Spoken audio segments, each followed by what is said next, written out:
In 1954, U.S. Marshal Teddy Daniels and his new partner Chuck Owl were sent to Shutter Island to investigate the disappearance of a patient from a psychiatric hospital. As their ferry crossed the rough Atlantic Ocean, both men prepared for what seemed like a routine investigation. They had no idea what was waiting ahead. Teddy kept his eyes fixed on the island. Something about this place made him uneasy long before they reached the shore. Through the thick morning fog, Ashcliff Hospital slowly came into view, standing high above the rocky cliffs like an isolated fortress. The island looked completely cut off from the outside world. Once they stepped ashore, there would be only one way back. A small dock finally appeared as the ferry came to a stop. It was the first step into a place surrounded by secrets. Teddy stepped onto the island with confidence. He believed every mystery had an explanation, and he intended to find it. Before anyone welcomed them, armed guards silently watched every move the two marshals made, making the atmosphere even more uncomfortable. An enormous iron gate stood between them and Ashcliff Hospital, making the investigation feel more like entering a heavily guarded prison. The heavy gates slowly opened, and Teddy took his first steps inside, unaware that this investigation was about to change his life forever. Beyond the gates, Teddy and Chuck followed the narrow road leading toward Ashcliff Hospital. With every step, the island felt more isolated from the outside world. Guard towers overlooked every corner of the grounds. It was impossible to tell whether they were protecting the patients or making sure no one escaped. Outside the main entrance, the hospital's director, Dr. John Corley, greeted the two marshals and welcomed them to Ashcliff Hospital. He remained calm and polite, carefully explaining why they had been called. But Teddy couldn't shake the feeling that something about the welcome felt rehearsed. Standing beside him was Dr. Jeremiah Nehring. Unlike Dr. Corley, he spoke very little and seemed more interested in watching Teddy's reactions. Dr. Corley explained that a patient named Rachel Solando had disappeared from the hospital without leaving any sign of how she escaped. He handed Teddy a photograph of Rachel. She looked completely ordinary, making the mystery even harder to understand. If Rachel had truly vanished, Teddy believed her room would hold the first real clues. That was where the investigation had to begin. The door to Rachel's room looked no different from any other room in the ward. Yet everyone seemed strangely tense as Teddy reached for the handle. Inside, everything was exactly where it should have been. The untouched room raised one impossible question. How could someone disappear without leaving a single trace? Teddy carefully searched the bedside table, hoping something as ordinary as a glass or a personal item might reveal an overlooked clue. He walked to the window and looked outside. Surrounded by steep cliffs and the open ocean, escaping from this island seemed almost impossible. Every corner of the room deserved attention. Teddy examined the floor, the walls, and every small detail that others might have ignored. Then he noticed something hidden beneath a piece of furniture. A small folded note that someone had tried to keep out of sight. He unfolded the paper and found only a short message. Instead of answering his questions, it created an even bigger mystery. The room fell silent. No one spoke as Teddy continued reading, and every face seemed to be waiting for his reaction. One hidden note wasn't enough to explain Rachel's disappearance. Teddy knew the answers might be waiting somewhere outside the room. As he stepped back into the ward, several patients quietly watched him. None of them said a word, but their eyes followed his every move. One patient refused to look away. The long, unsettling stare made Teddy wonder if the man knew more than he was willing to say. The investigation had only just begun, but one thing was already clear. Nothing inside Ashcliff Hospital was as ordinary as it first appeared. The ward remained unusually quiet. As Teddy walked through the hallway, every footstep echoed, making it feel like everyone was listening. An elderly patient quietly raised a hand and smiled at Teddy. It seemed like a friendly gesture, but something about it felt strangely intentional. Across the room, another patient quickly looked away the moment Teddy noticed them, as if they were afraid to make eye contact. Instead of asking more questions, Teddy paused and simply observed the people around him. Sometimes their reactions revealed more than their words. As he looked around the room, Teddy noticed one patient quietly hiding a folded piece of paper beneath their leg before anyone else could see it. Teddy slowly walked toward the patient. With every step, the room became quieter, and every pair of eyes seemed to follow him. For a few seconds, neither of them spoke.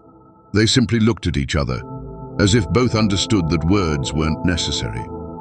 The patient slowly raised a finger and drew a small circle on the wooden bench, leaving Teddy to wonder what the strange symbol meant. Before Teddy could respond, an orderly calmly stepped between them, ending the silent exchange without saying a single word. As Teddy walked away, one thought refused to leave his mind. On this island, even silence seemed to be hiding a secret. Leaving the ward didn't bring Teddy any closer to the truth. Every hallway inside the hospital seemed to lead to another mystery. He paused beside a narrow window and looked outside. The cliffs and crashing waves made one thing clear: escaping this island wouldn't be easy. Somewhere deeper inside the hospital, a bell quietly rang.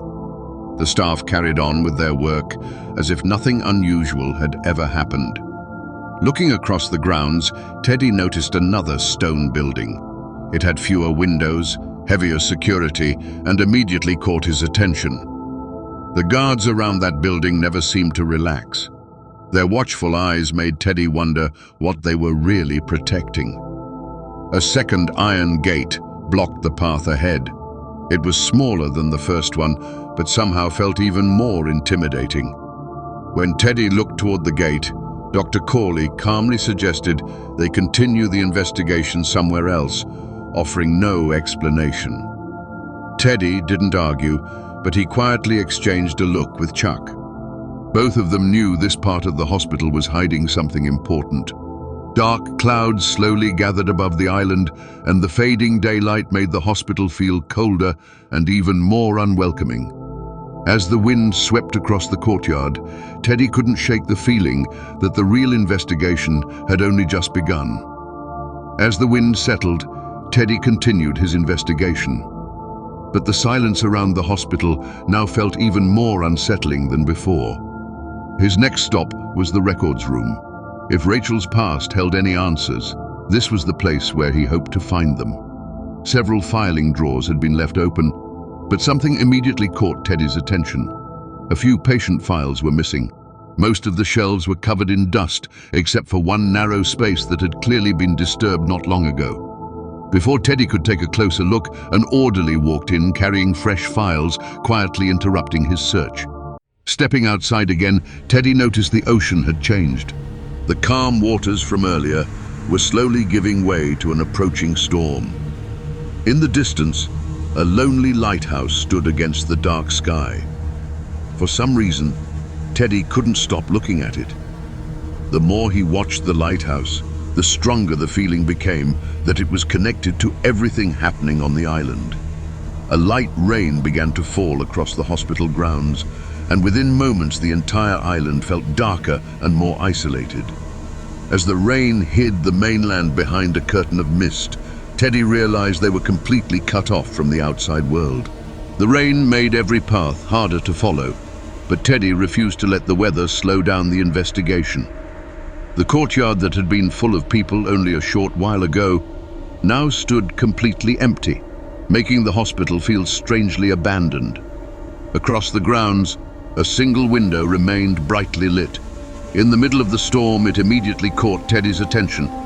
For a brief moment, someone stood behind the rain-covered glass. Before Teddy could get a better look, the figure quietly disappeared. Without saying a word, Teddy changed direction and headed toward the building. His instincts told him there was something important inside. The hallway was completely silent. There were no voices, no footsteps, only the steady hum of the lights above. At the end of the corridor, Teddy found an office with its desk lamp still on, as though someone had just stepped out. Everything inside the room looked perfectly organized, but one chair facing the window suggested someone had been watching the storm outside.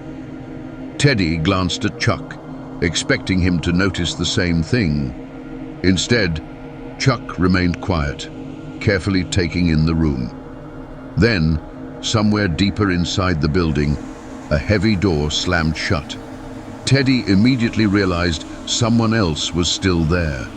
The sound had stopped, but Teddy knew it came from somewhere nearby. Without wasting another second, he followed the direction it had come from. The hallway ended at a solid stone wall.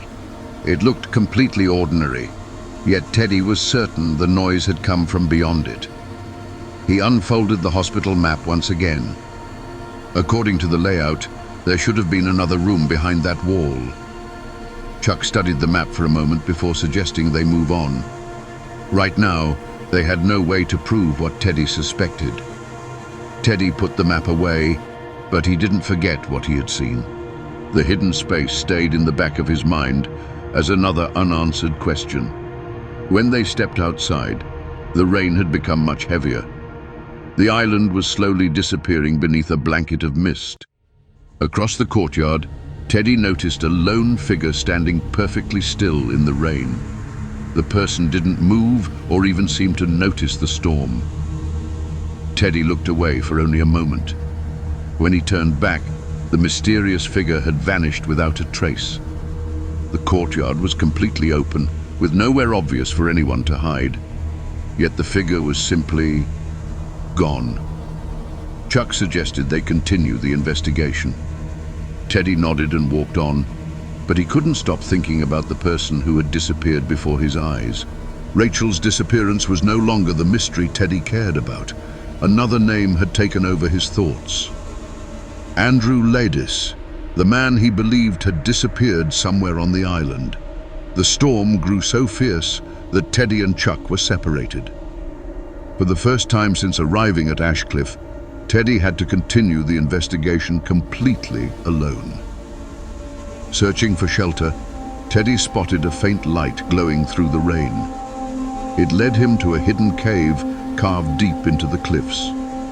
Inside the cave, he met a woman who claimed she had once been a doctor at Ashcliff before escaping the hospital years ago. She warned Teddy that the hospital wasn't trying to protect its patients. According to her, dangerous experiments were being carried out on people inside the island. She also claimed that Teddy himself had become part of those experiments, and that no one working at Ashcliff could be trusted. Teddy left the cave more confused than ever. He didn't know who was telling the truth anymore, but one thing felt certain. The answers had to be inside the lighthouse. Ignoring the storm, Teddy made his way across the island. Every clue, every warning, and every unanswered question had brought him to this moment. When he finally reached the lighthouse, he expected to uncover a secret laboratory, or proof that everyone had been lying to him. Instead, he walked into complete silence. Waiting inside was Dr. Corley, who calmly asked Teddy to sit down and listen before making another assumption. Then came the truth Teddy never expected. Dr. Corley revealed that Teddy Daniels wasn't a U.S. Marshal at all. His real name was Andrew Ladis, and he had been a patient at Ashcliff Hospital for the past 2 years.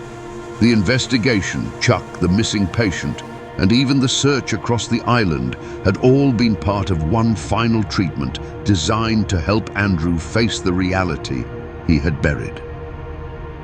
Years earlier, Andrew's wife Dolores had suffered from severe mental illness. One tragic afternoon, she drowned their 3 children while Andrew was away. When Andrew found what had happened, he was forced to shoot the woman he still loved. The shock and guilt were so overwhelming that his mind created a new identity to escape the pain. He became Teddy Daniels, a U.S. Marshal chasing an imaginary killer named Andrew Ladis. never realizing he had been searching for himself all along. As every memory returned, Andrew finally understood why the names had always felt strangely connected. The life he believed was real had been nothing more than a shield protecting him from unbearable grief. For the first time in years, Andrew accepted the truth. It seemed as though the doctors had finally succeeded in bringing him back to reality. The next morning, Andrew sat quietly with Dr. Sheehan, the man he had known as Chuck. Then, to everyone's disappointment, he began speaking as Teddy Daniels once again. As the doctors prepared to take him away, Teddy looked at Chuck and quietly asked, "Which would be worse? To live as a monster or to die as a good man?" In that moment, Dr. Sheehan realized Andrew hadn't forgotten the truth at all. He had simply chosen a fate he believed he deserved, bringing one of cinema's greatest psychological mysteries to a heartbreaking end.